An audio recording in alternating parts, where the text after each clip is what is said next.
চতুর্থ শ্রেণীর সুপ্রিয় বন্ধুরা, আবার ফিরে এলাম তোমাদের সাথে। আজকে আমরা 85 পৃষ্ঠার 3 নাম্বার অঙ্কটা করব। এগুলো কিন্তু আমরা আগে লিখেছি, করেছি। তোমরা এটা তোমাদের কাছে আরও বেশি সহজ মনে হবে। বলেছে নিচের সংখ্যাগুলোর সকল গুণনীয়ক লিখো। আর গুণনীয়ক কি? এই সংখ্যাটারে কারা ভাগ করে নিঃশেষে ভাগ করতে পারে। তা প্রথমে আছে 9। আমরা এটা মজা করে বৃত্তের মধ্যে রেখেও কিন্তু আমরা এটা লিখতে পারি, তবে আমি বৃত্ত করব না, এমনি সাধারণভাবে লিখব 3-এর 1।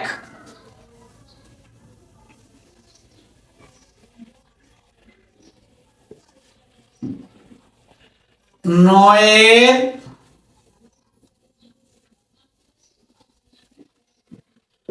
সকল গুণনীয়ক।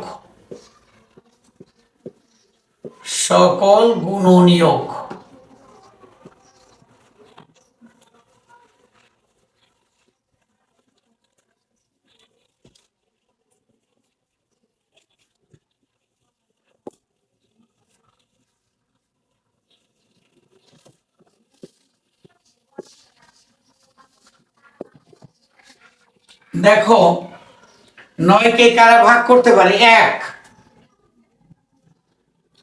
2 পারে না, 3। আর কে ভাগ করতে পারে? 9। আর নেই। 9-এর গুণনীয়ক এই 3টি, 1, 3, 9। এবারে আসি 12। এর একটু বেশি হবে, এটা কিন্তু আমরা একবার আলোচনা করেছি। সকল গুণনীয়ক 1, 2 দিয়া ভাগ করা যায় 12-কে। 3, 3 4 12। 3 বলার সাথে সাথে কিন্তু আমরা 4 পেয়ে যাচ্ছি। 3 4 12। 5 দিয়ে ভাগ করা যায় না, 6। তারপরে কত হয়? 12। তাহলে কয়টা হলো এখানে? 6টা। 12-এর গুণনীয়ক 6টা। এবারে আসে 24। এর হয়তো বেশি হতে পারে, দেখা যাক।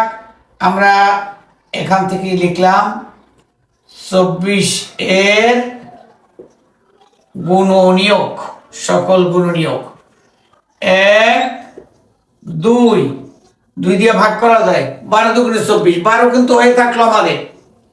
3, 3 8 24। 4, 5 হয় না, 6, 8। নিশ্চয়ই তোমরা ভুলে যাওনি।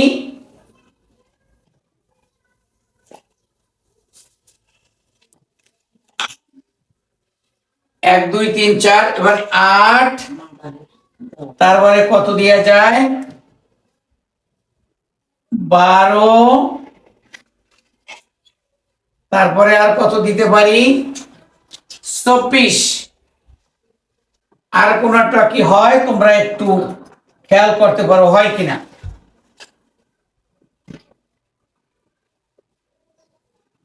এই কয়টাই।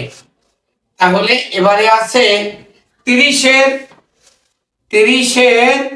গুণনীয়ক গুলো, সকল গুণনীয়ক।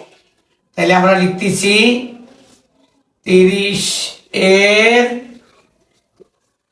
সকল গুণনীয়ক 1, 2, 3 4 দিয়ে হয় না, 5, 6, 7 8 9 10,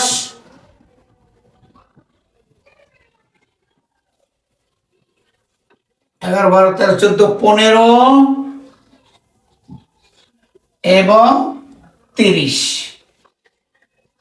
আর কোনটা দিয়ে সম্ভব নয়।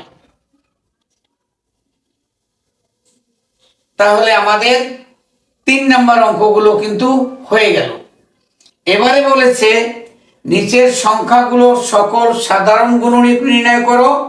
প্রতিটি সংখ্যা যুগল, যুগল মানে 2টা জোড়, গরিষ্ঠ সাধারণ গুণনীয়কটি লিখো।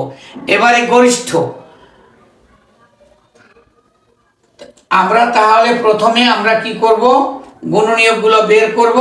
সেখান থেকে সাধারণ গুণনীয়ক আমরা বের করব। সাধারণ গরিষ্ঠ সাধারণ গুণনীয়ক মানেই হলো গসাগু।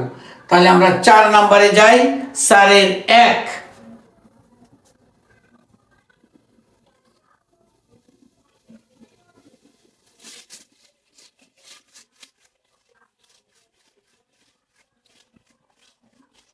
এতক্ষণ আমরা সাধারণ গুণনীয়ক বের করেছিলাম, এবারে গরিষ্ঠটা আমাদের বের করতে হবে।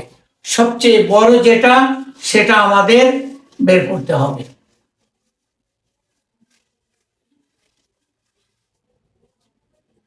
তা প্রথমে আমরা আসি 4-এর 1।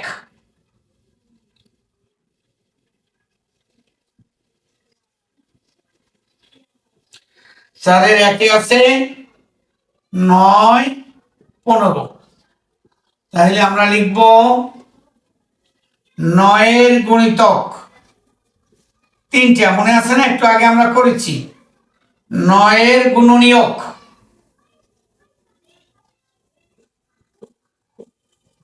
গুণনীয়ক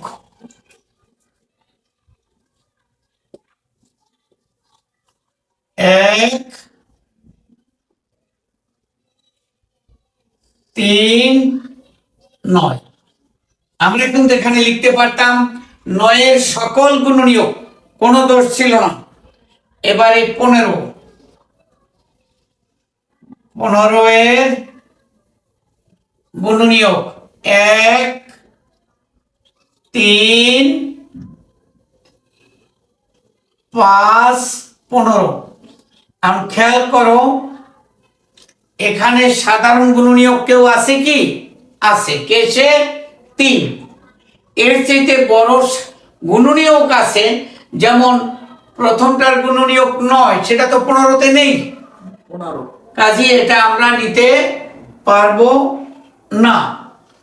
আবার 5, 15-এর গুণনীয়ক আছে কিন্তু 9-এর ভিতরে নেই।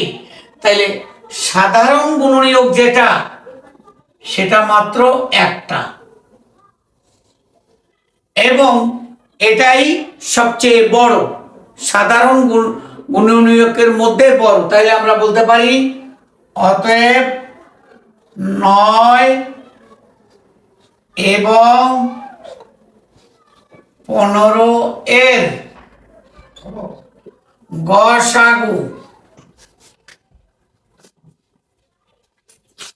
কত? 3।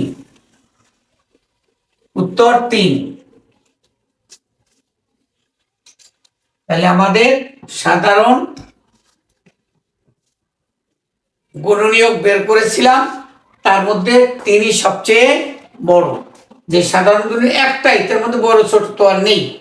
এবারে আসি আমরা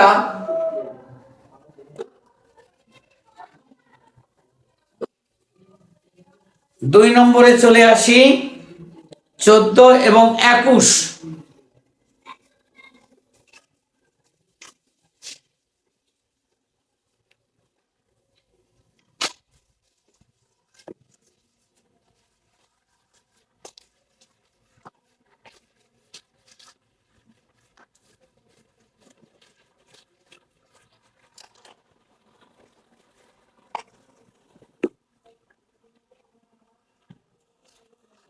14, এটা 2 নম্বর অঙ্ক। 14,21। 14-এর গুণনীয়ক আমরা বের করি আগে।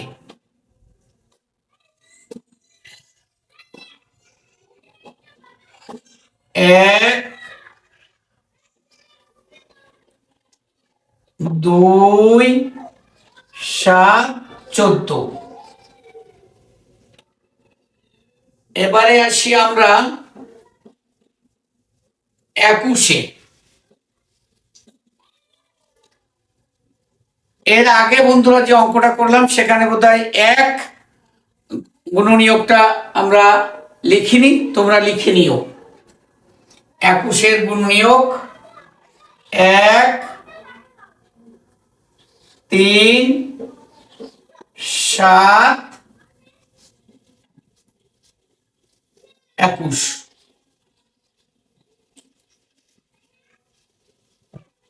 এবারে সাধারণ গুণনীয়ক আমরা যদি বের করি, 14 এবং 21 এর গসাগু যদি বের করি, এই দেখো এখানে আছে 1,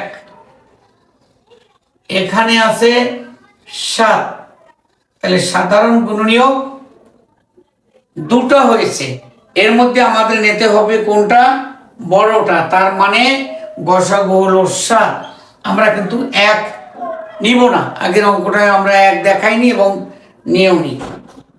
এবারে আসি আমরা একটু বড় সংখ্যা, 3.5, 24 আর 40।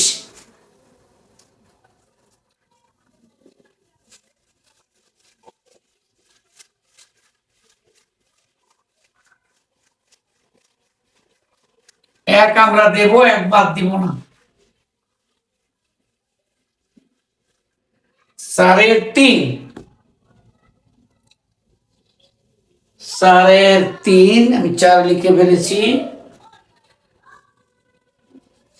4.3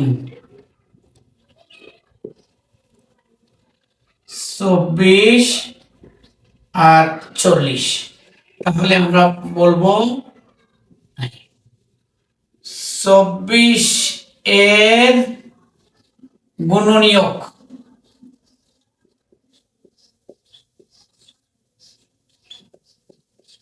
24 এর গুণনীয়ক লক্ষ্য করো, 1,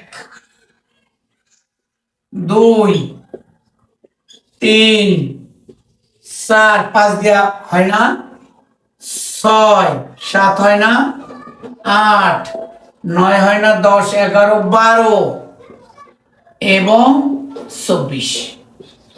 তাহলে এখানে দেখো কটা হলো? 8টা হলো বোধ হয়, 1, 2, 3, 4, 5, 6, 7, 8টা। এবারে আসি 40 এর। 40 এর গুণনীয়ক,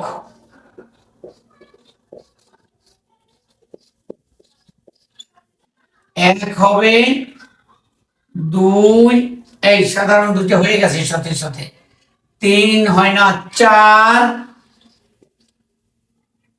5, 5 8 40, 6 হয় না, 7 হয় না, 8 হয়, 8, এই একটা সাধারণ পাওয়া গেল। 8, 9, 10, 11, 12, 13, 14, 15, 16, 17, 18, 19, 20, 20 এবং 40। এবারে লক্ষ্য করো, আমরা সাধারণগুলো আগে বের করি। 1 পাচ্ছি, 2 পাচ্ছি, 4ও পাচ্ছি, আরো পাই কিনা দেখো, হ্যাঁ 8ও পাচ্ছি, আর নেই, 8 পাচ্ছি। তাই এর মধ্যে এই যে 1, 2, 4, 8 এর মধ্যে সবচেয়ে বড় কে?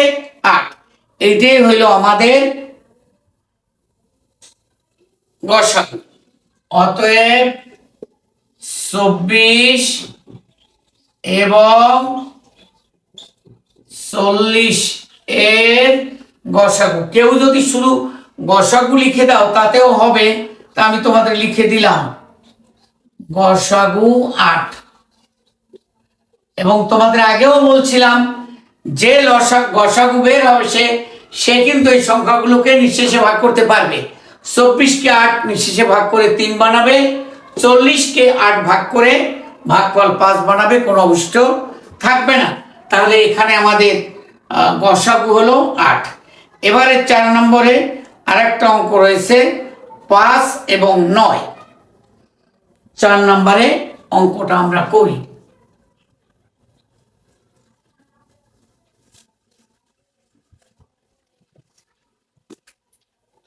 5 এবং 9, 4 নম্বর অঙ্কটা 5 এবং 9। বন্ধুরা, আমরা তোমাদেরকে বলছিলাম যদি এই গসাগুর ক্ষেত্রে একটা মৌলিক সংখ্যা থাকে, আর অন্য একটা যৌগিক সংখ্যা থাকে, দুইটা সংখ্যার ক্ষেত্রে যদি একটা মৌলিক দেখা যায় তাহলে এর গসাগু হবে 1। তাহলে আমরা দেখি বাস্তবে দেখি 1 হয় না আরো বেশি হয় দেখা যাক। এখানে একটা মৌলিক সংখ্যা আছে 5, তাহলে প্রথমে আমরা 5-এর গুণনীয়কগুলো লিখব। 5-এর গুণনীয়ক কয়টা হবে? অবশ্যই দুটো হবে, কারণ 1 এবং 5। তাহলে আমরা লিখতেছি 5-এর গুণনীয়ক। এই দেখো 5-এর গুণনীয়ক 1, 5। এবারে আসো 9। 9-এর গুণনীয়ক 1, 3 এবং 9। বলো তো সাধারণ গুণনীয়ক কত আছে? 1।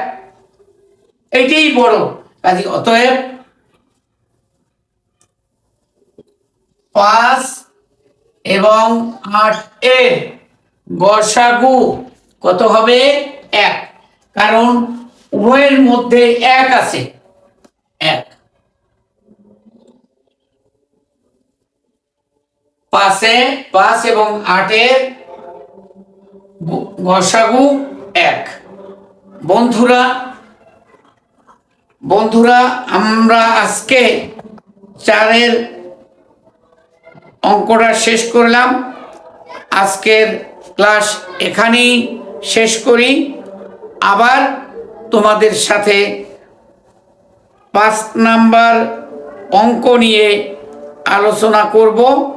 5-এ আছে তোমাদের বলে রাখি, লসাগুও বের করতে হবে, আবার গসাগুও বের করতে হবে। আবার দেখা হবে। ধন্যবাদ সবাইকে।